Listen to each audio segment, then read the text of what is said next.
Assalamualaikum warahmatullahi wabarakatuh. Waalaikumsalam warahmatullahi Alhamdulillah, wabarakatuh. kita panjatkan kehadirat Allah, Tuhan yang menciptakan kita, yang berkuasa dari pembalasan, yang bersyukur menjadi orang-orang yang terpilih menjadi penggerak. Mudah-mudahan kita senantiasa mendapat petunjuknya. Baik, langsung saja.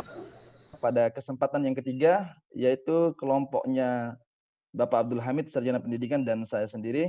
Untuk itu diberi kesempatan terlebih dahulu kepada kakanda saya yang lebih ganteng, Bapak Abdul Hamid, Sarjana Pendidikan.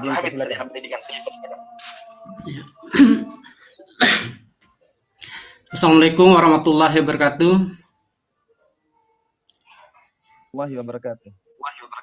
Ya, alhamdulillah, pada kesempatan sore hari ini saya akan coba memaparkan berkaitan dengan pemanfaatan aset.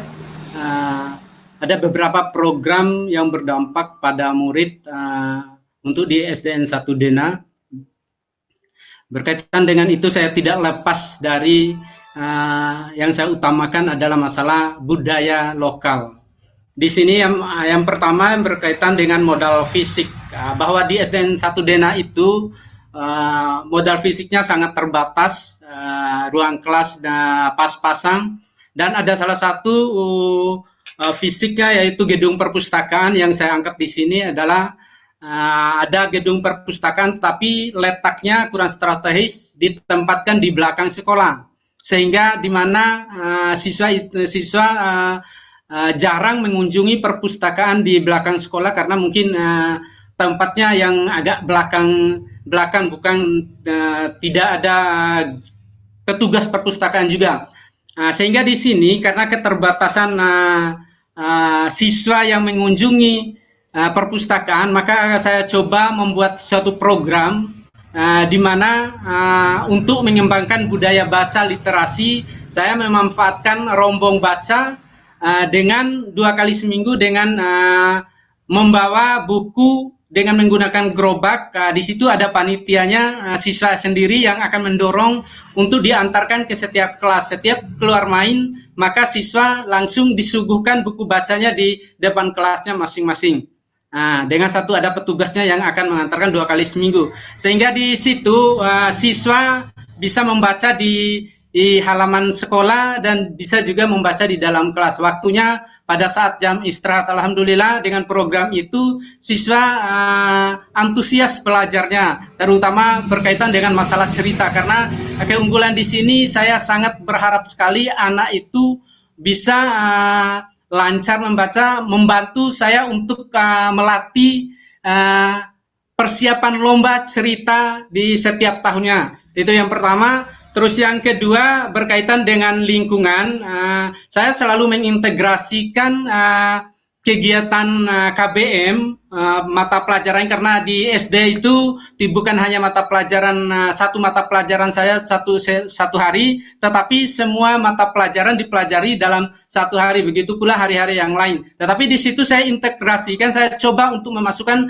unsur-unsur supaya tidak siswa itu tidak bosan, masukkan unsur kerajinan supaya anak itu sambil bermain, sambil belajar, dan saya coba memberikan suatu keterampilan yang saya bisa. Di mana keterampilan ini saya coba memanfaatkan lingkungan, karena lingkungan di sekolah saya yang sangat sempit, dan seperti yang Pak Zahar, Pak Dedi juga lihat di sekolah saya memang keadaan seperti itu, tapi saya coba memanfaatkan lingkungan di luar. Sehingga hal-hal seperti ini wali murid juga sangat antusiasis untuk mengikuti seperti ini. Saya ada salah satu contoh setelah saya lihat, ini adalah pernah saya lihat di mall bahwa ini harganya mahal, tetapi ternyata ini hanya di lingkungan di sekitar rumah saja. Ini jagung sama sampah yang dibuang dengan bambu.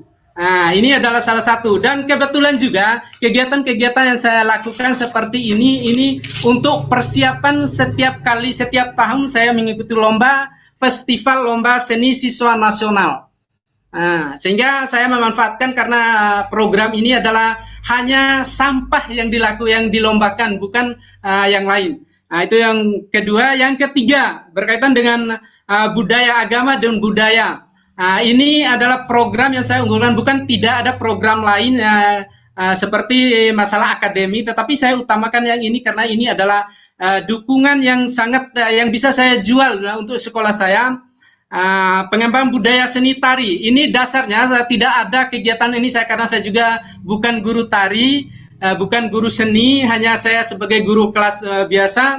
Tetapi tuntutan wali murid awalnya, wali murid itu tidak mau memasukkan siswanya, anaknya ke sekolah SDN 1 Dena, tapi karena tidak ada kegiatan tari, anaknya pingin ikut kegiatan ini, kegiatan itu. Tapi saya punya inisiatif, saya belajar di YouTube.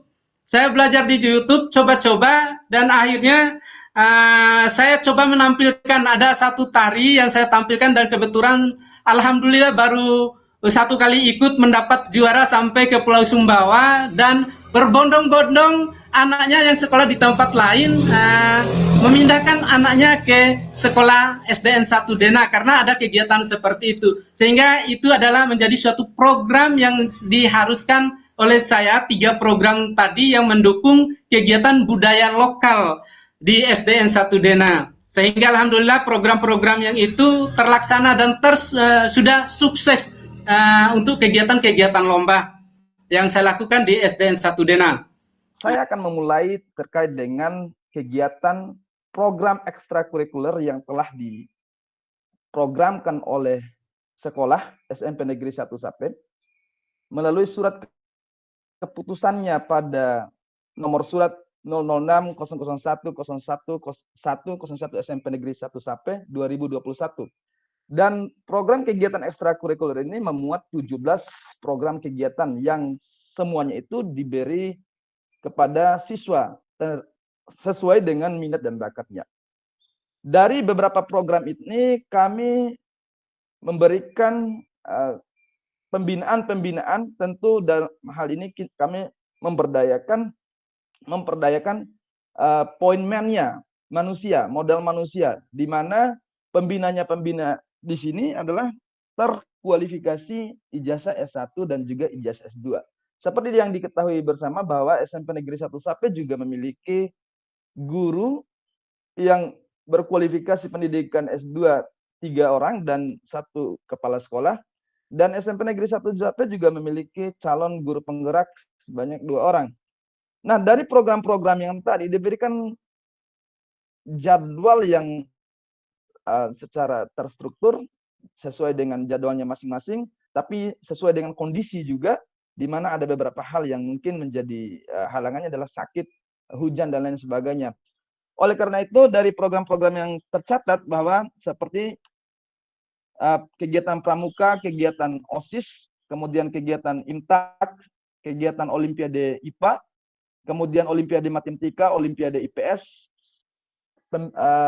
bahasa Indonesia dan sastra Indonesia, pidato bahasa Inggris, kemudian lomba olahraga, maksud saya bidang olahraga berprestasi, kemudian ada lagi cerdas cermat, ada palang merah remaja, kesenian, drum band, paskibraka, KIR, dan juga keterampilan serta TIK.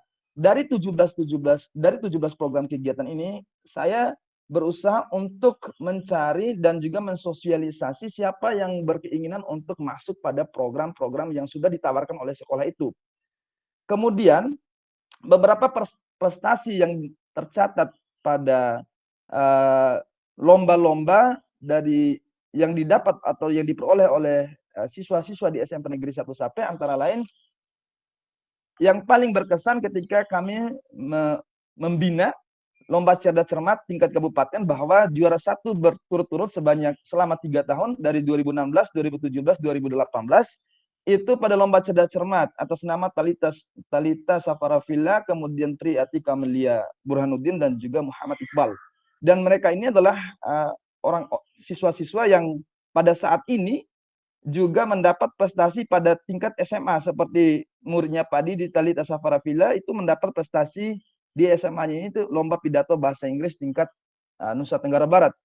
Selanjutnya prestasi yang lain pada olahraga prestasi itu ada namanya Ferry Setiawan mendapat medali perunggu, mendapat medali perak pada tahun 2019 pada cabang olahraga pingpong. Selanjutnya prestasi-prestasi kabupaten seperti lomba sepak bola dan juga lomba lompat jauh tingkat kabupaten itu mendapat juara 1 dan juara 2. Belum lagi ada lomba cipta puisi dan juga kreasi puisi yang dilaksanakan oleh Disnatalis pada SMP 4 Kobi, itu mendapat juara 1 atas nama Lubna dari siswa SMP Negeri 1 Sape. Harapannya adalah program-program ini bisa menunjang prestasi mereka, bisa menunjang kegiatan-kegiatan mereka, dan juga mengurangi aktivitas-aktivitas lain, dan mereka lebih fokus pada kegiatan akademik dan juga non-akademik. Hal yang lain yang dimiliki oleh SMP Negeri 1 Sape adalah memiliki lingkungan yang luas, namun pemanfaatannya belum maksimal dan juga belum optimal. Oleh karena itu, program yang akan dilaksanakan pada kegiatan kedepannya, yaitu pemanfaatan lahan ini akan dibuatkan, saya memberikan usulan akan dibuatkan greenhouse, semisalnya seperti selain itu semisalnya tanaman obat-obatan, dan juga bisa juga dibuatkan kolam ikan untuk